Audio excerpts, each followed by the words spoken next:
แม่ยัง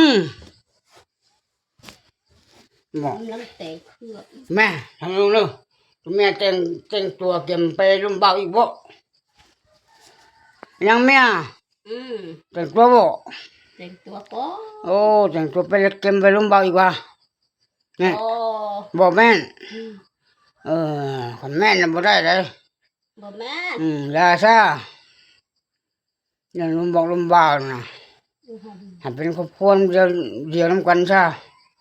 ให้มันชิ้นชุดซะไปวัน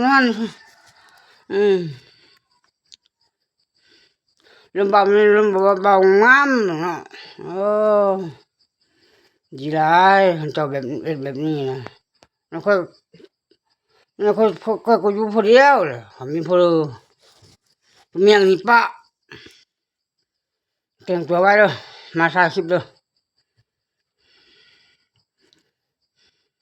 ลูกน้าแม่น้องกู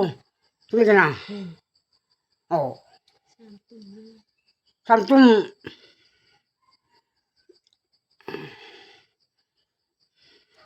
ทำตุ้มประชาทำซะเอ้ยบ่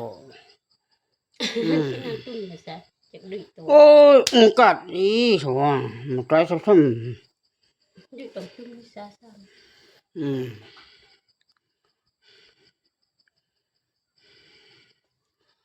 ละเอียดตาแปลงแต่งตัวเก็บปะผัวเป็นวันกับผู้อื่น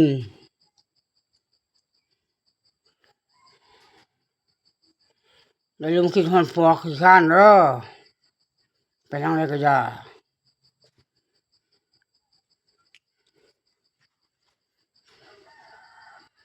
ผัวขี้ข้านนั้นหักเจ้าเหมันเดิมผมก็ชุนไปทางไหนเสร็จแล้วบอกจะมาหาค่อยแม่รุมเดียวแม่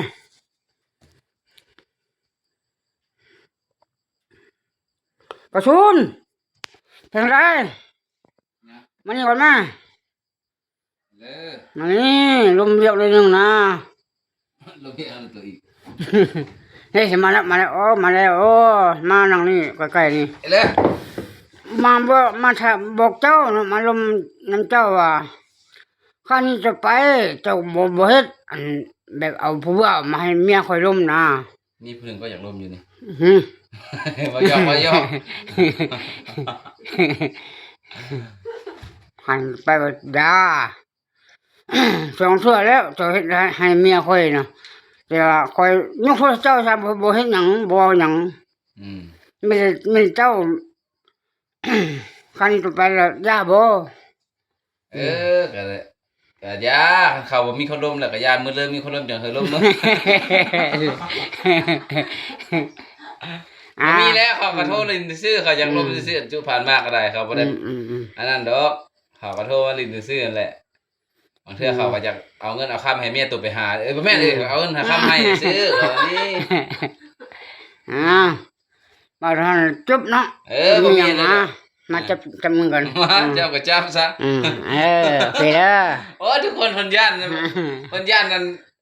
เอาผู้บ่าวมาให้ดมเมียเพิ่นได้ ยันแม่นบ่ โอ ยัน เค แม่ บ่มี เจ็ด แล้วบ่ เนี่ย มีแล้ว เมียบอกโอเคสบายดี